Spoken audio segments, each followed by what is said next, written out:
content. Yes, yes, exactly. Right, another moment with us. और ये बहुत बड़ी बात हुई है, जिस जिस विषय के बारे में अभी प्रदीप जी और हम बात कर रहे थे कि भाई मोदी जी ने कहा उद्धव ठाकरे जी से कि आपके पिताजी बाला साहब ठाकरे के एहसान जो हैं उन पर इतने हैं कि मतलब उनको हम कभी चुका ही नहीं सकते।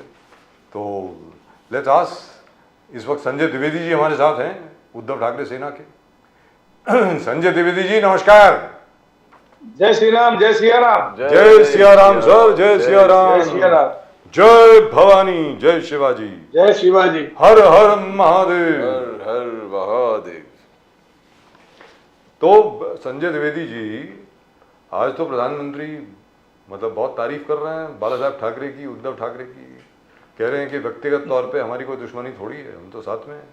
और व्यक्तिगत तौर पे उनको कभी भी कोई मुश्किल हो तो जो पहला आदमी उद्धव ठाकरे के साथ खड़ा होगा वो मैं हूँगा, ऐसा उन्होंने कहा टीवी 9 के इंटरव्यू में आज कहा है।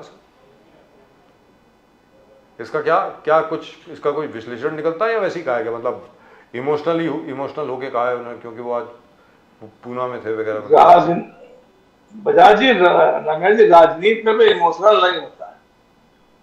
समस्या ये है कि वो समझ गए हैं कि उद्धव ठाकरे के साथ जो उन्होंने किया है वो महाराष्ट्र की जनता या देश की जनता देख रही है, समझ रही है और उसका जवाब देने जा रही है। तो इन्होंने जनता के प्रति एक इमोशनल कार्ड भेजा है जी। लेकिन इससे कुछ होना नहीं है, इससे कुछ होना नहीं है कि इमोशनल कार्ड भेजा है कि साहब मैं तो इतना चाहता हूं, मैं इतना चाहता हूं।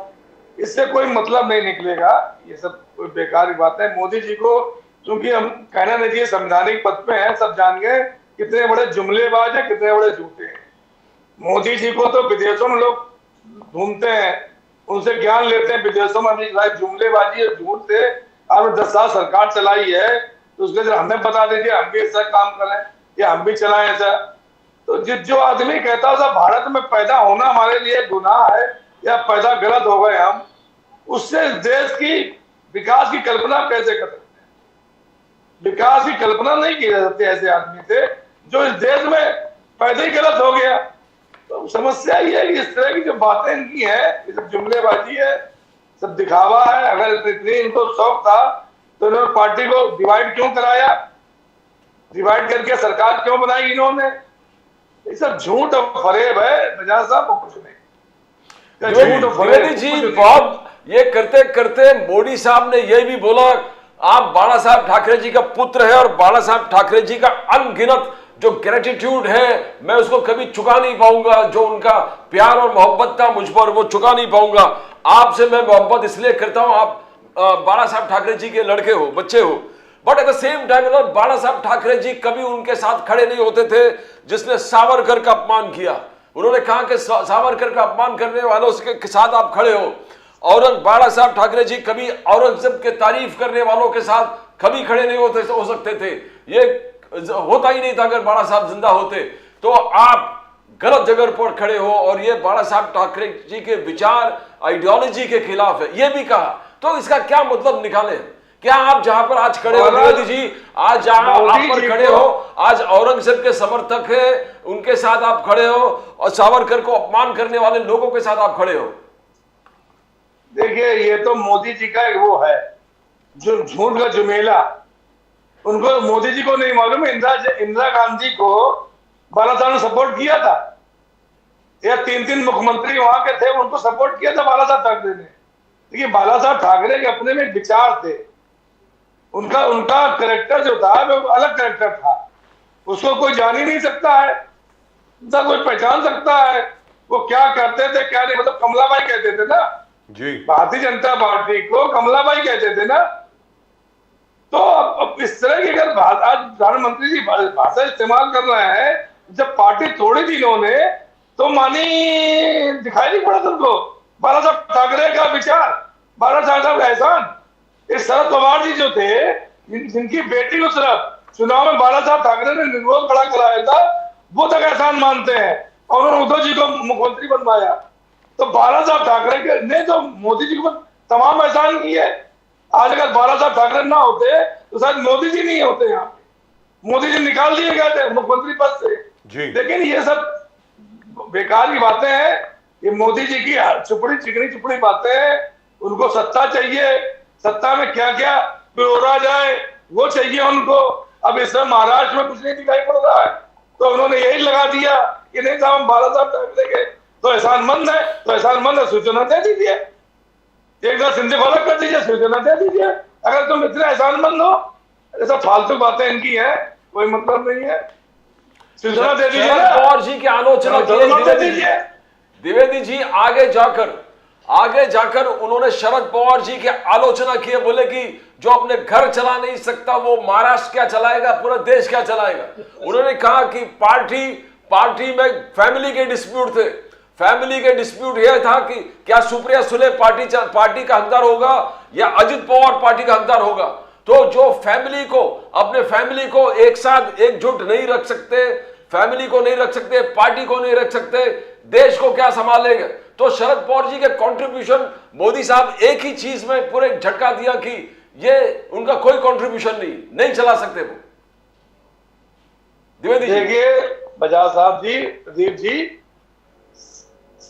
पार्टी हमारी है, शरद पवार जी की, किसको बनाना, किसको नहीं बनाना, किसको लाना, किसको नहीं लाना, ये उनकी जिम्मेदारी है ना। मोदी जी कौन है? हमारी मोदी से क्या मतलब भाई? अगर देश नहीं चला, 56 विधायक उनके जो जीत के महाराष्ट्र के आ रहे हैं, तो ऐसे चले आ रहे जीत के। अगर उनको देश नहीं जान रहा, महाराष्ट्र उनको नहीं समझ रहा है, अब हम सुप्रिया सुले को बनाए, अजीत पवार रखे, अजीत पवार शुरू से वो थे, पलट रहे थे भाई। ये 24 घंटे सरकार बनाई थी इन्होंने, अजीत पवार को कैसे पार्टी पूरी दे देते? अगर अजीत पवार जी को पार्टी दे दी होती तो आज पार्टी खत्म हो गई होती, शरद पवार जी किनारे बैठे होते। तो ये तो शरद पवार जी का निर्णय है ना कि सुप्रिया सुले को आगे लाएंगे कि अजीत पवार को क्या, इसे मोदी जी कहां से आ गए? कुछ नहीं है। महाराष्ट्र क्योंकि हार रही है, महाराष्ट्र हार रहे हैं, महाराष्ट्र में दिक्कतें इनको समझ में आ गई है। अब इनको बाला साहब भी दिखाई पड़ रहे हैं, इनको शरद पवार जी भी दिखाई पड़ रहे हैं, दुनिया वाली कानून को दिखाई पड़ रही है। क्योंकि जैसा बोगे वैसा काटोगे, जैसी करनी वैसी भरनी, निश्चित बात। ये बताएं कि आज की तारीख में सबसे ज्यादा सीटें एमबीए में उद्धव ठाकरे जी की शिवसेना लड़ रही है, सबसे ज्यादा सीटें उनको मिली। दूसरी तरफ अगर आप देखें तो एकनाथ शिंदे जी को माशाल्लाह सिर्फ 15 सीटें मिली हैं और अजीत दादा पवार साहब को महज 4 मिली है, मतलब 3 नहीं मिली, 4 मिली है। तो उनको मुश्किल नहीं हो रही होगी अपने समर्थकों को, अपने कार्यकर्ताओं को समझाने में कि यार हम तोड़ ताड़ के आए, इसलिए तोड़ के आए क्या लगता है आपको? कैसे समझाएंगे लोगों को? समझा ही नहीं पाएंगे सर, समझा ही नहीं सकते ना, क्योंकि छोड़ के तो आत्मसम्मान की वजह से छोड़ के आए ना। वो तो ये सोच रहे हैं कि हिंदुत्व को धोखा दे दिया, उस तरफ कहते हैं आत्मसम्मान को धोखा दे दिया, तो ये आत्मसम्मान बच गया 4 सीटों के साथ। अब पूछ रहा हूं आपसे सर। अब ये तो अजीत पवार और एकनाथ शिंदे जी जानेंगे ना जी। मैं पूछ रहा हूं आपसे क्योंकि चलिए अजीत दादा पवार की बात छोड़िए, जहां तक एकनाथ शिंदे जी का प्रश्न है, कार्यकर्ता तो वहां शिवसैनिक है ना, तो वो शिवसैनिक जो अभी शिंदे साहब के साथ है, क्या सोच रहा होगा आपके मुताबिक? लुटा पिटा महसूस कर रहा होगा जी, लुटा पिटा महसूस कर रहा है। वो मन से एकनाथ शिंदे के साथ में नहीं है, वो सब माननीय उद्धव जी के साथ में है, ये आप समझ लीजिए। 100% आप जान लीजिए कि एकनाथ शिंदे के पास कुछ नहीं, 2-4 जो जिनको पैसा सब देके अपने पास पक्ष में लेके आए हैं वो वही उनके साथ में है, बाकी उनके साथ में कोई नहीं है। जो एक्चुअली में शिवसैनिक है, जो एक्चुअली में शिवसेना से प्यार करता है, वो सब उद्धव जी के साथ में है। और इसका नतीजा जो है वो आपको लोकसभा चुनाव में देखने को मिल जाएगा। लोकसभा चुनाव, मैं आपको एक छोटी सी बात बताता हूँ कि पिछले दिनों मैं खुद गया था, थोड़ा घूमने फिरने गया था उधर शिवाजी पार्क के आसपास। वहाँ जो लोग बाग घूम रहे थे, हर एक से जो बातचीत हुई, वैसे ही लोगों की बातें जो हम सुन रहे थे, सबकी जो सहानुभूति है, सबका जो समर्थन है, स्पेशली पुराने वहाँ के जितने लोग हैं, सब उद्धव ठाकरे जी के साथ हैं। मतलब जो ये एक माहौल बन गया था कि मतलब सबके सब इस तरफ आ गए, तो पुराने सैनिक जो है ना, बाला साहब ठाकरे के जितने सैनिक हैं, वो सब तो उद्धव जी के साथ हैं। तो इन्होंने मतलब क्या किया, ये मेरी समझ के बाहर है। इनको ये सब मालूम नहीं था क्या सर? द्विवेदी जी, देखिए एकनाथ शिंदे सब मालूम था, लेकिन बीजेपी को नहीं मालूम था ना। देखिए बीजेपी जब तोड़ा है संगठन को, तो बीजेपी ये सोच रही थी कि एकनाथ शिंदे को हम लेंगे, जो 18-19% वोट जो शिवसेना का है वो एकनाथ शिंदे को मिल जाएगा। उद्धव जी को बेइज्जती होगी, उद्धव जी चले जाएंगे, कहीं दाएं बाएं चले जाएंगे। लेकिन उनको नहीं मालूम था कि एनसीपी और कांग्रेस समर्थन लेके सरकार बना देंगे। वो तो जब सरकार बनाने की घोषणा हुई तो बीजेपी के होश उड़ गए, समझ ही नहीं पाए बीजेपी क्या हो गया। वो तो सोच ही नहीं रहे थे ना, वो जान ही नहीं रहे थे कि कांग्रेस से वो एनसीपी सरकार बन जाएगी। उनको मालूम है अगर उनको जरा सा भनक होती तो शायद जो कार्य उन्होंने कार्य किया था ये वो कार्य करता ही नहीं वो। तो अब चूंकि 2.5 साल सरकार चल गई, अब उनको क्या लगा तो उन्होंने कहा सरकार तोड़ दें, सरकार के विधायक तोड़ दें। तो विधायक तोड़ने तो पार्टियां नहीं खत्म होती सर, विधायक तोड़ने से अगर पार्टियां खत्म होने लगे तो फिर संगठन चल गए फिर। तो आज मालूम चल गया, एकनाथ शिंदे को मालूम चल रहा होगा और माननीय प्रधानमंत्री जी को मालूम चल रहा कि एकनाथ शिंदे को तोड़ के, विधायक तोड़ के पार्टी नहीं टूटी है, पार्टी एग्जिस्ट है, पूरे देश में है। महाराष्ट्र की तो आप छोड़ दीजिए, महाराष्ट्र की तो एक बात है, पूरे देश में पार्टी जैसी थी वैसी ही है, एक आदमी बाहर नहीं निकल के गया। ये सिर्फ कहने को है, मुंह से बोलना है कि पार्टी हमने ले ली, पार्टी तोड़ के सवाल ही पता नहीं होता। ना उत्तर प्रदेश टूटा, ना बिहार टूटा, ना कर्नाटक टूटा, ना महाराष्ट्र टूटा, ना मध्य प्रदेश टूटा। सब जगह जो हमारे पार्टी कार्यकर्ता है वो माननीय उद्धव जी ठाकरे के साथ में है और उन्हीं के साथ में, चाहे आपका जम्मू कश्मीर ले लीजिए आप, सब जगह। तो ये सब तो संजय द्विवेदी जी, मोदी जी ने संविधान को, मोदी जी ने बहुत भावुक होकर कहा कि संविधान मेरे लिए धर्म ग्रंथ है, संविधान मेरे लिए धर्म ग्रंथ है, मैं संविधान के प्रति टोटल समर्पित हूं, संविधान के प्रति टोटल समर्पित हूं, इसे मैं किसी को छीनने नहीं दूंगा, इसे किसी को बदलने नहीं दूंगा, संविधान के जो बेसिक कैरेक्टर्स है उसको मैं चेंज करने नहीं दूंगा। जो बार बार कांग्रेस और जो आपके घटक दल इंडिया अलायंस बोल रहे हैं कि हम चेंजेस लेके आएंगे, ये लेके आएंगे, तो वो मैं करने नहीं दूंगा।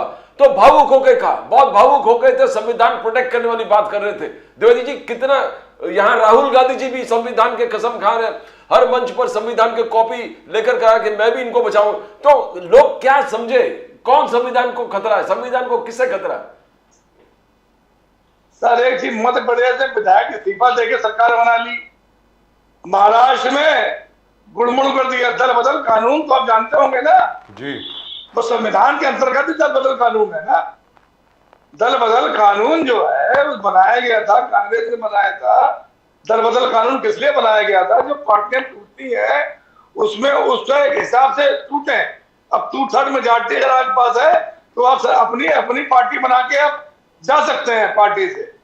लेकिन माननीय मोदी जी ने क्या किया, मध्य प्रदेश में विधायकों से इस्तीफा लेकर सरकार बना ली, कर्नाटक में इस्तीफा लेकर सरकार बना ली, उत्तराखंड में क्या किया, महाराष्ट्र में क्या किया। तो जो संविधान की दुहाई दे रहे हैं वो तो कहते हैं सो बिल्ली हज को चली, सो चूहे खा के बिल्ली हज को चली।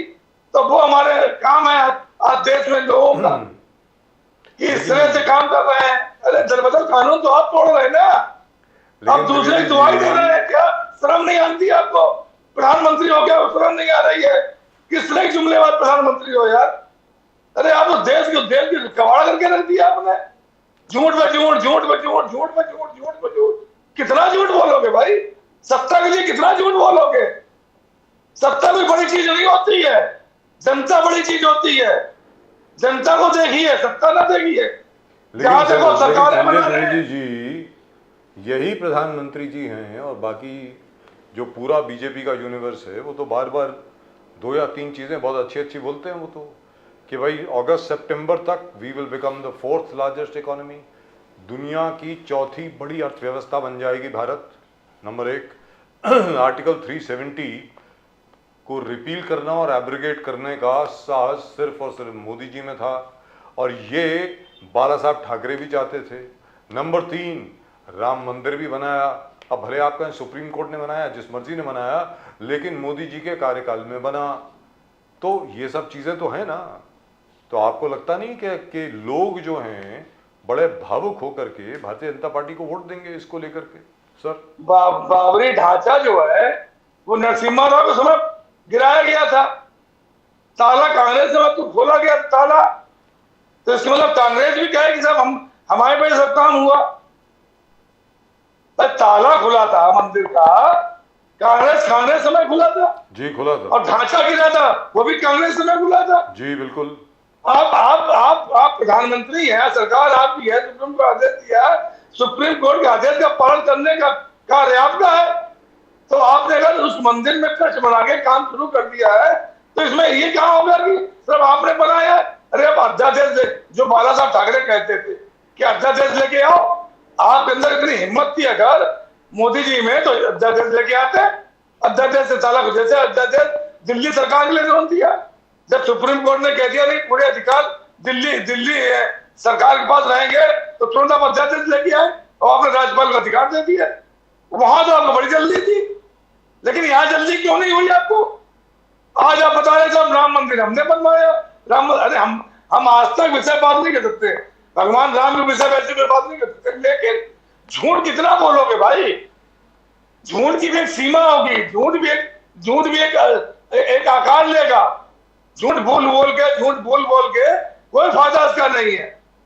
जनता एक दिन जान जाएगी, जब जनता जान जाएगी तो बाहर निकाल के फेंक भी जाएगी। निश्चित जनता जान गई है या जनता जान रही है जी, जनता समझ रही है। तो आज 20 करोड़ अगर नौकरियां मिल जाती युवाओं को, अगर 20 करोड़ नौकरियां मिल जाती तो बेरोजगारी इतनी ज्यादा कम नहीं होती, इतनी कम नहीं होती। 20 लोगों को धोखा दिया कि नहीं दिया? युवाओं को धोखा दिया कि नहीं दिया? 20 करोड़ नौकरी ना देके तो क्या किसने धोखा दिया? 100 दिन में हम काला धन वापस ले आएंगे, 15 लाख रुपए दे देंगे, जीएसटी से ये हो जाएगा। कोरोना में आप ऐसा करिए 70 दिन थाली बजाइए, लोटा बजाइए, ये बजाइए, कोरोना चला जाएगा। आपसे सवाल पूछता हूँ सर, जरा टेढ़ा सवाल है, जरा इसके ऊपर जरा गौर फरमाएं, थोड़ा सा छोटा सा। अभी जो फिगर आया लेटेस्ट फिगर आया कलेक्शन ऑफ जीएसटी अप्रैल का, वो जीएसटी की कलेक्शन सबसे ज्यादा हुई है 2 लाख करोड़ की कलेक्शन हुई है। अब ये संकेत भारत की बढ़ती हुई अर्थव्यवस्था का है या भारत में बढ़ती हुई कीमतों का है, ये आपसे पूछ रहा हूं। भारत में बढ़ती हुई कीमतों का है, जो महंगाई बढ़ रही है वो उसके चक्कर में है। तो जीएसटी को लेकर के जो केंद्र सरकार बड़ी उत्साहित है कि देखो इतनी बड़ी कलेक्शन हो रही है जीएसटी की, आपके मुताबिक वो इसलिए क्योंकि कीमतें बढ़ रही हैं, इसलिए नेचुरली जीएसटी ज्यादा लगता है ना। जब कीमतें बढ़ती हैं तो जीएसटी ज्यादा कलेक्शन होती है उसकी।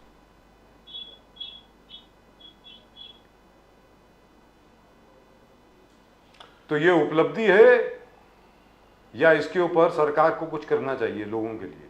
उपलब्धि सभी ने किया है, महंगाई बढ़ा दें, पेट्रोल डीजल के दाम बढ़ा दें, गैस के दाम बढ़ा दें, सब उपलब्धि तो है इनकी। अरे इनकी उपलब्धि नहीं हो क्या है ये भाई? सब उपलब्धि इनकी है। देश में साले बेरोजगार घूम रहे हैं, महंगाई आगे बढ़ रही, सब उपलब्धि है इनकी ना, सब उपलब्धि है। जब 35 रुपए में डीजल और पेट्रोल दे रहे थे वो 100 रुपए में दे, सब उपलब्धि इनकी है ना। बट द्विवेदी जी, अमित शाह जी जो बार बार कह रहे कि सचमुच फिर सोच में हो जाता कि उद्धव ठाकरे जी और आप कहां पर खड़े हो।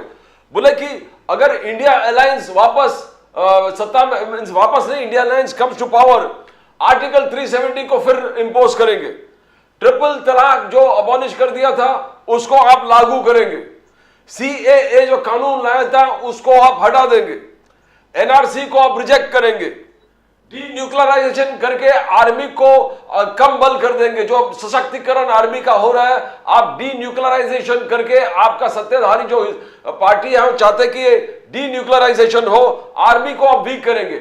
आप उनके साथ खड़े हो जो बाला साहब ठाकरे जी राम मंदिर जिसको बहुत अजीज था, प्रेम था, जो बनाए हैं, सनातन धर्म के खिलाफ है गठबंधन। तो ये एक एक चीज जब आते हैं तो ये मन में सबका विचार है कि उद्धव जी कहां पर है, आप कहां पर खड़े हो, इन लोगों के साथ खड़े हो जो पूरे जो आपके एजेंडा है उसके विपरीत काम कर रहे हैं। द्विवेदी जी देखिए, अमित शाह जी को भी मोदी जी को सपने आ रहे हैं, आजकल सपने आ रहे हैं उनको।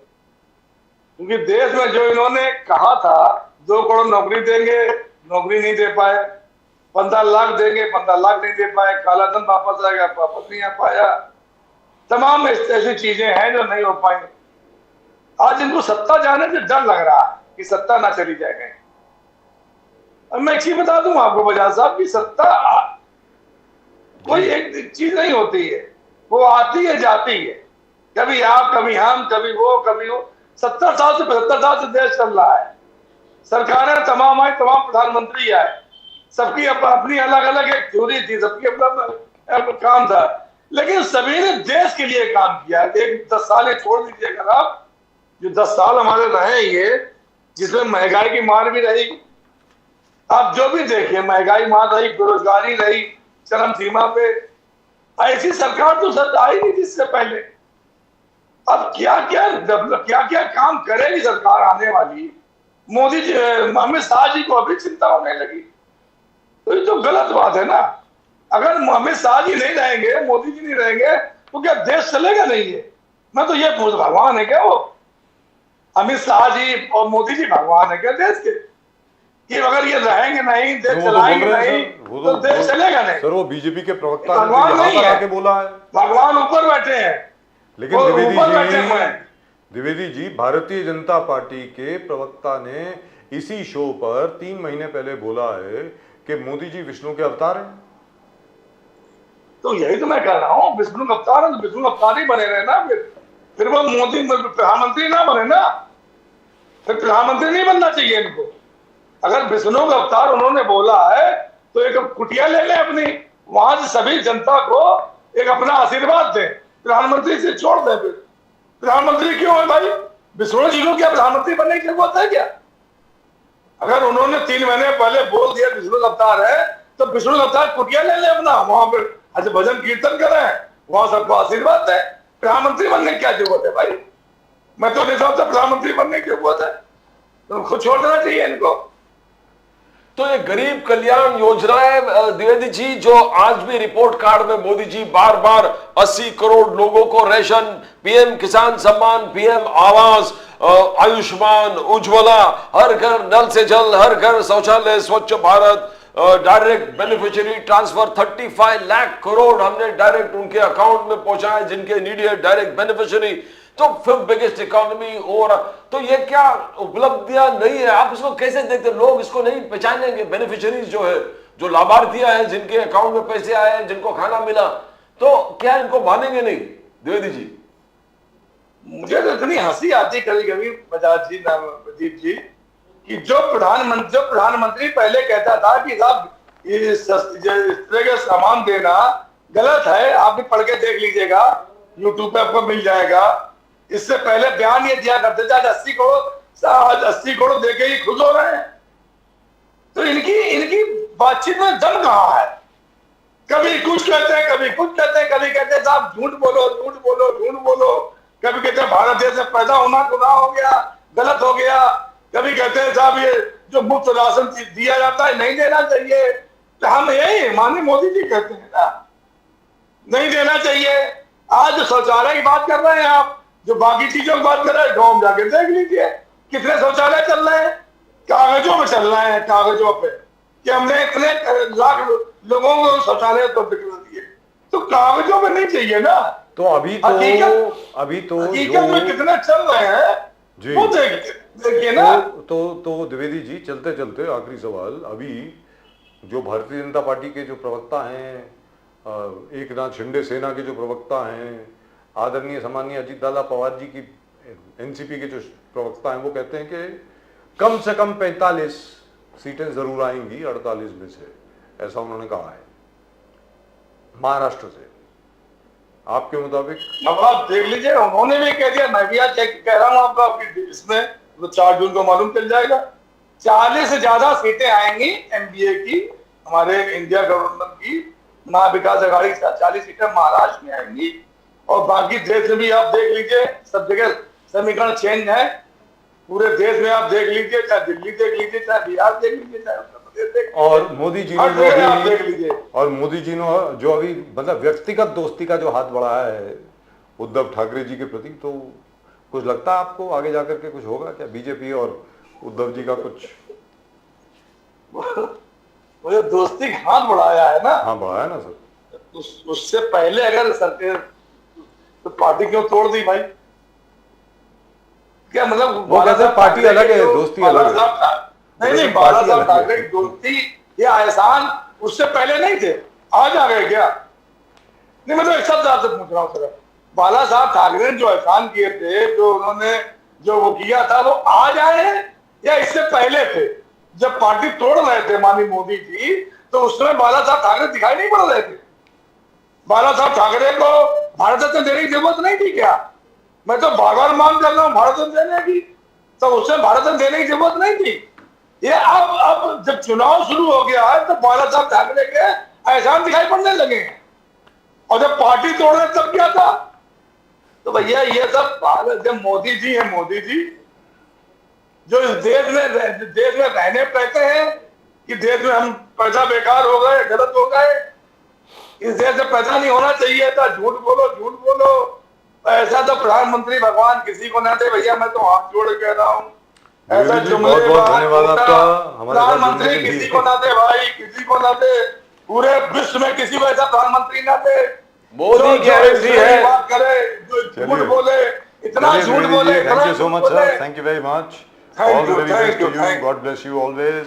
हर Har Mahadev, Har Har Mahadev. But really speaking, I mean, there has to be something there. As you said, Mr. Modi doesn't say anything Without a purpose, without intent. It's not as if he said something just like that. He knew that it would lead to a discussion and people would want to know, what does this mean? Why is the Prime Minister saying this?